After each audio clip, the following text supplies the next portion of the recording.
તો લંબાઈના વિસ્તારમાં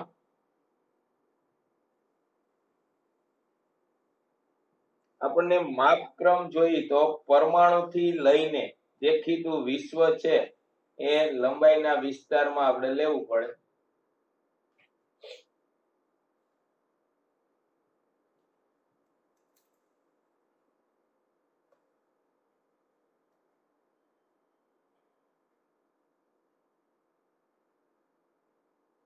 આ પરમાણુનું ન્યુક્લિયસનો જે વિસ્તાર છે, ન્યુક્લિયસનો વિસ્તાર, આની ત્રિજ્યા નાનામાં નાનું માપ થાય. ન્યુક્લિયસની ત્રિજ્યા કેટલી ગણી છે આપણે? ન્યુક્લિયસની ત્રિજ્યા r આટલો 10⁻⁻14 મીટર અને દેખીતું વિશ્વ એટલે જ્યાં સુધી આ અભ્યાસક્રમ થઈ શક્યો છે આટલા સુધી યુનિવર્સ એક્સપાન્ડ થયેલું છે. દેખીતું વિશ્વ કહેવાય. દેખીતું વિશ્વ જે ઇમેજિનેશન જ થાય, એમાં કઈ બધું નરી આંખે ન દેખાય. તો દેખીતું વિશ્વ એનો માપક્રમ એટલે કે અવલોકિત વિશ્વ એને એમ પણ કહેવાય. અવલોકિત વિશ્વ, અવલોકન પરથી જે વિસ્તાર આપણે યુનિવર્સનો એક્સપાન્ડ યુનિવર્સ, આમાં બધું આવી જાય. સન, પૃથ્વી, ચંદ્ર, બધા ગ્રહો. આનું પરિમાણ ગણવામાં કેટલું આવે છે? તો કે 10⁻26 મીટર. તો લંબાઈનો વિસ્તાર કેટલો થયો ભાઈ?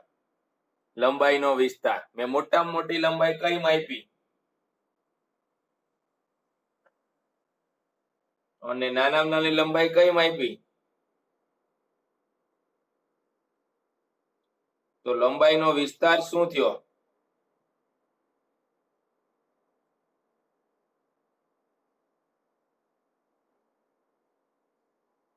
(10⁻14 મીટર થી 10⁻26 મીટર લંબાઈનો વિસ્તાર થયો.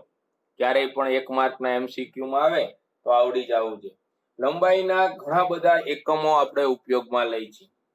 એમાં નાના સ્તરે આપણે માઇક્રોમીટર, મિલીમીટર, સેન્ટીમીટર,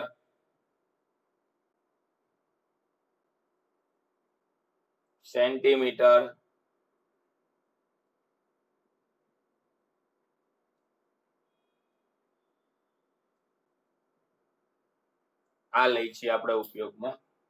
મીસે ડેમી ડેહે કિમી. મી એટલે મિલીમીટર, સે એટલે સેન્ટીમીટર, ડે એટલે ડેસીમીટર, મી એટલે મીટર, ડે એટલે ડેકામીટર, હે એટલે હેક્ટોમીટર, કે એટલે કિલોમીટર. હવે આપણને ખબર પડી ગઈ કે આનો સંબંધ શું છે. સમજી લો 1 કિલોમીટર છે તો એના સેન્ટીમીટર, મીટર કેટલા? તો કે 1 2 3 તો 1000. ઉપર 3 ઉપર ચડ્યા એટલે 1000. 1 કિલોમીટરના ડેસીમીટર કેટલા? તો કે 1 2 3 4 10,000. 1 કિલોમીટરના સેન્ટીમીટર કેટલા? તો કે 1 2 3 4 5 તો અહીંયા 5 મીંડા. હવે આપણે 1 સેન્ટીમીટરનું મિલીમીટર કરવું છે તો અહીંયા ઊભું રહેવું છે. 1 સેન્ટીમીટર છે એના મિલીમીટર કેટલા? તો કે 10. ઊંધું કન્વર્ટ કરવું હોય તો ભાગવાના. 1 મીટર છે એના કિલોમીટર કેટલા? તો કે 1 2 3 1 ભાગ્યા 1000 એટલે 1 × 10⁻³ કિલોમીટર. એટલે આપણે કિલોમીટર થી મિલીમીટર સુધીનો વિસ્તાર સામાન્ય રીતે જોઈએ છે. આનાથી નાનો વિસ્તાર પણ હોય. હવે મિલીમીટર થી પણ નાનામાં આપણે માપી છે. માઇક્રો, આ પાઇકો, નેનો, પાઇકો, એવી રીતે ફેમટો FM. એવી રીતે કિલોમીટર થી મોટો વિસ્તારનો પણ ઉપયોગ કરી છે. કયું? કિલોમીટર થી મોટા વિસ્તારમાં કયો તો મને. Giga, mega, mega, giga, Terra, હા, એક્ઝા, એક્ટા અને યુટા. એક્ઝા તો નાનો થઈ જાય. હવે એકટો નાનો થઈ જાય. ના, આ એકટો નાનો થઈ જાય. તો આ કિલોમીટર ઉપરના એના સિવાય મોટા અંતર માટે આપણે માપી છીએ એસ્ટ્રોનોમિકલ યુનિટ કહેવાય એને. AU કહેવાય, એસ્ટ્રોનોમિકલ યુનિટ. આ બહુ મોટા માપ છે. એનાથી મોટું માપ છે લાઇટ યર. લાઇટ યર પ્રકાશે એક વર્ષમાં કાપેલું અંતર 3×10⁸ ઝડપથી કેટલું અંતર કાપી નાખે એને લાઇટ યર કહેવાય. આટલી હાઈ સ્પીડ થી પ્રકાશે એક વર્ષમાં જેટલું અંતર કાપ્યું હોય ને એને 1 લાઇટ યર કહેવાય. આપણે ખાલી બસ નીકળીને કે ગાડી લઈને નીકળીને એક વર્ષ હાલી તો કેટલું અંતર કાપી નાખી. તો આપણે નહીં, પણ લાઇટે કાપેલું એક વર્ષનું અંતર છે એને એક લાઇટ યર કહેવાય. Astronomical unit. એસ્ટ્રોનોમિકલ યુનિટ એટલે કે જે યુનિટની આપણે સરેરાશ અંતર છે પૃથ્વી અને સૂર્ય વચ્ચેનું અંતર છે એને એસ્ટ્રોનોમિકલ યુનિટ કહેવામાં આવે. તો આ હતી લંબાઈનો વિસ્તાર હતો અને લંબાઈને માપવામાં આવતા એકમ. એમાં અમુક માપ આપ્યા છે તમને. જો કે 1 ફર્મી એટલે કેટલું થાય?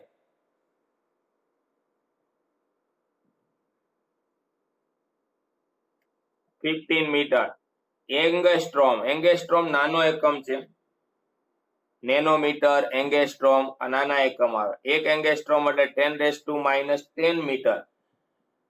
પછી 1 નેનોમીટર એટલે 10⁻- કેટલા આવે? નેનોમીટર હોત તો અહીંયા 10⁻10 ને બદલે કેટલા આવત? સમજી લ્યો કે અહીંયા એંગેસ્ટ્રોમ ને બદલે નેનો હોય તો 1 nm બરાબર 10⁻⁻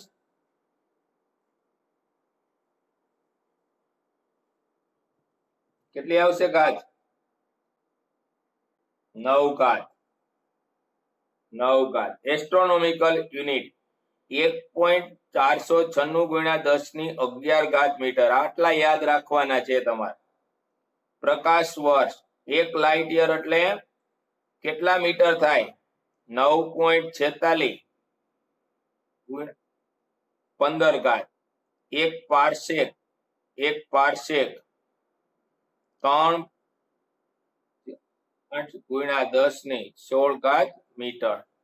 તો આ હતું લંબાઈનો વિસ્તાર.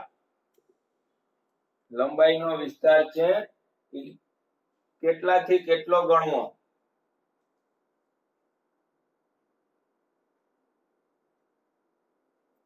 લંબાઈનો વિસ્તાર કેટલો ગણવાનો?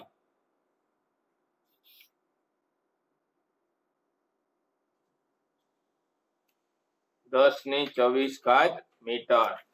હવે ફટાફટી મને કહેજો જે આવડતું હોય. 1 nm એટલે હું અહીંયા શું લખી શકું? મીટરમાં લખું છું 10⁻9. 1 એંગેસ્ટ્રોમ હોય તો જે વ્યવહારમાં બહુ જરૂર પડતી હોય લખું છું. હા, પછી મેં આમ લખ્યું હોય તો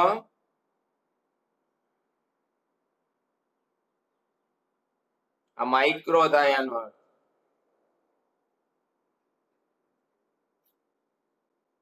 ઓકે, પછી આમ લખ્યું હોય તો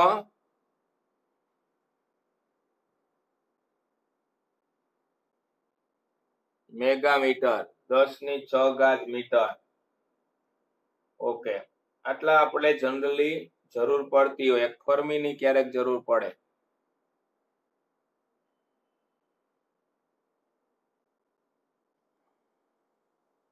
10⁻15 મીટર.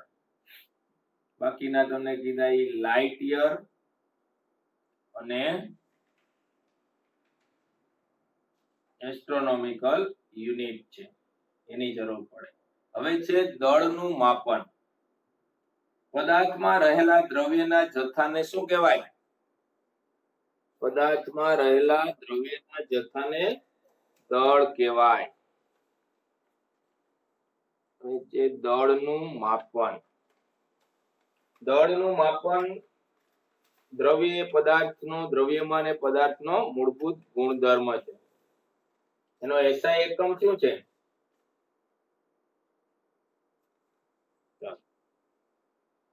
દળનું માપન આગળનો ટોપિક છે. દળનું માપન. દળનું માપન. હવે દળ એટલે શું? તો કે પદાર્થમાં રહેલો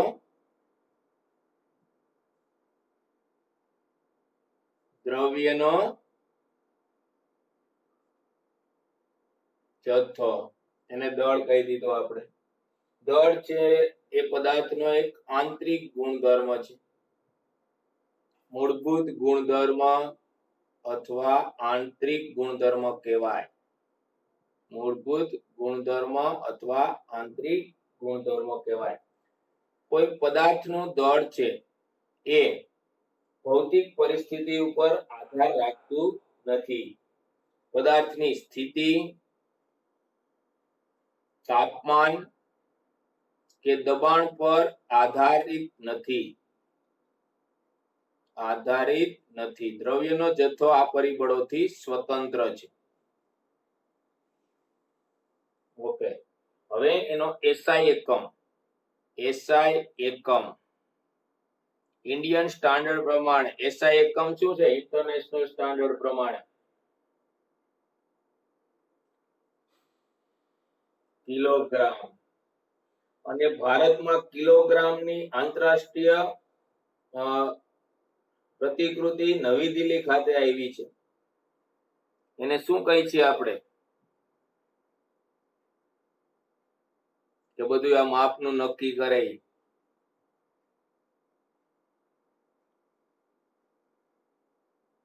એનપીએલ, નેશનલ પ્રેક્ટિકલ લેબોરેટરી.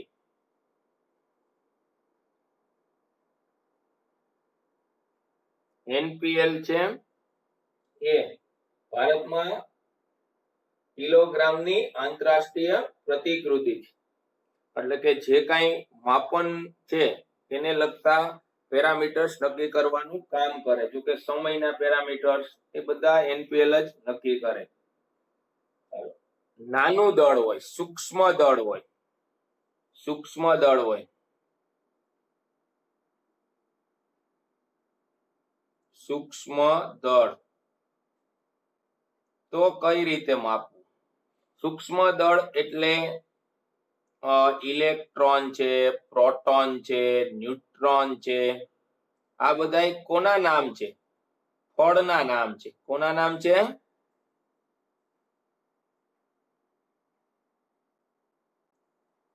ફળના નામ નથી, ફ્રૂટના નામ નથી. પ્રોટોન, ન્યુટ્રોન, ઇલેક્ટ્રોન એ બધા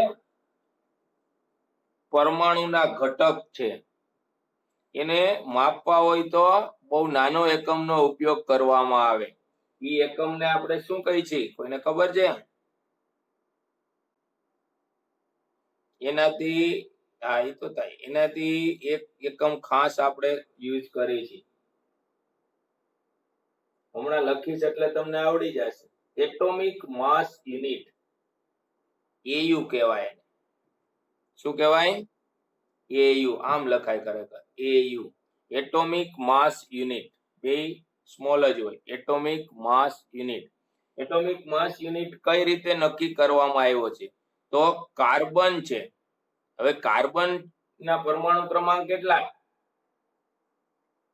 12. તો કાર્બન ના તો ઘણા બધા સમસ્થાનિક છે. 12 પરમાણુ ક્રમાંક ધરાવતા કાર્બનના સમસ્થાનિક એટલે કે પરમાણુ ક્રમાંક સરખા હોય, દળાંક અલગ અલગ હોય. કાર્બન 8 છે, કાર્બન 6 છે. તો આમાંથી આપણે કાર્બન 6 નું દળ છે એ સ્ટાન્ડર્ડ દળ તરીકે લીધું છે, સૂક્ષ્મ દળ એટોમિક માસ યુનિટ નક્કી કરવા માટે.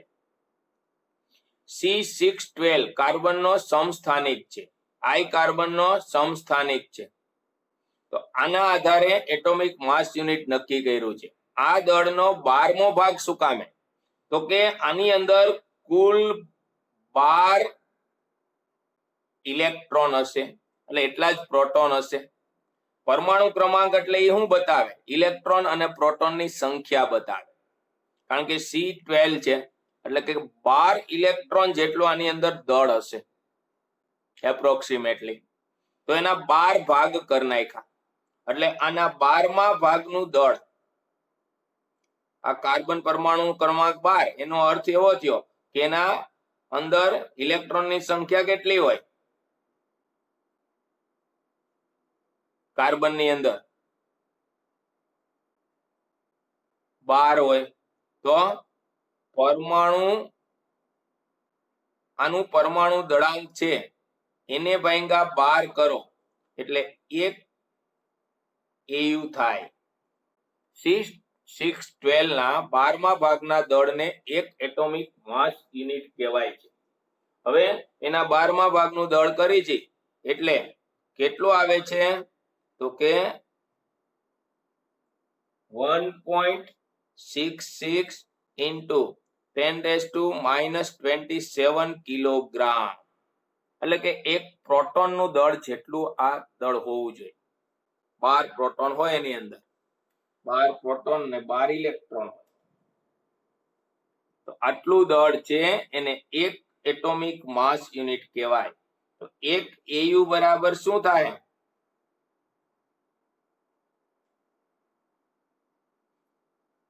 1.66 ગુણ્યા 10⁻⁻27 કિલોગ્રામ થશે. કેટલું થશે? આ બોલો તો. 1 AU બરાબર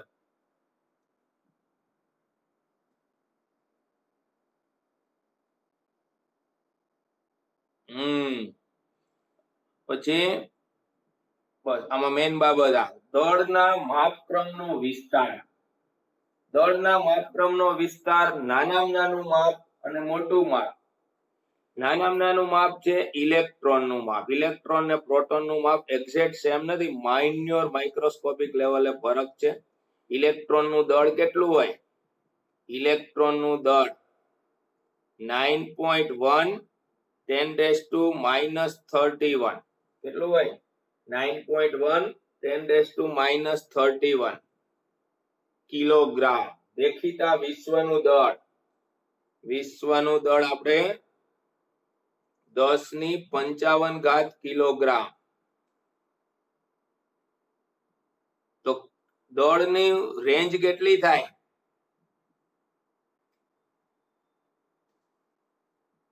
વિસ્તાર કેટલો થાય? 10⁻.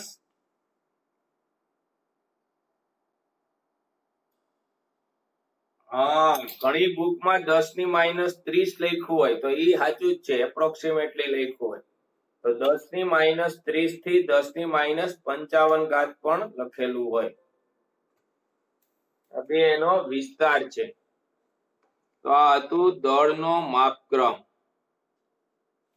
જો આ રહ્યું 10⁻30 થી કેટલું લખ્યું છે આપણે?